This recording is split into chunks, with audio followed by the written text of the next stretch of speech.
सांगतो कधी येणार आहे अंदाज सांगतो। आज आहे 23 मार्च, उद्या 24 आणि परवा 25, 3 दिवस आणखी हवामान कोरडं राहणार आहे, थोडं ढगाळ वातावरण राहणार आहे म्हणून हे अंदाज लक्षात घ्यायचा।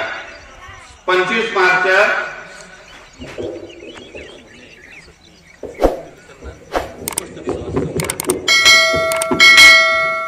आता दिसतोय का? 25 मार्च, 26 मार्च आणि 27 मार्चला आपल्या राज्यामध्ये पूर्व विदर्भात पाऊस येणार आहे, तुमच्याकडे येणार नाही, त्याच्यामुळे काही चिंता करायची गरज नाही। मग तो पाऊस कसा येणार आहे तुम्हाला सांगतो।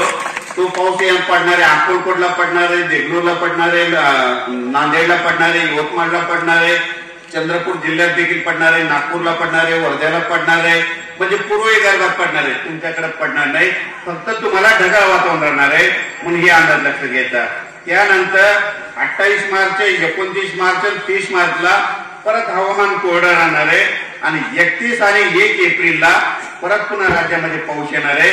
तो पण पाऊस पूर्व विदर्भात पडणार आहे, तुमच्याकडे येणार नाही, तुमच्याकडे फक्त आभाळ येणार आहे, त्याच्यामुळे काही चिंता करायची गरज नाही।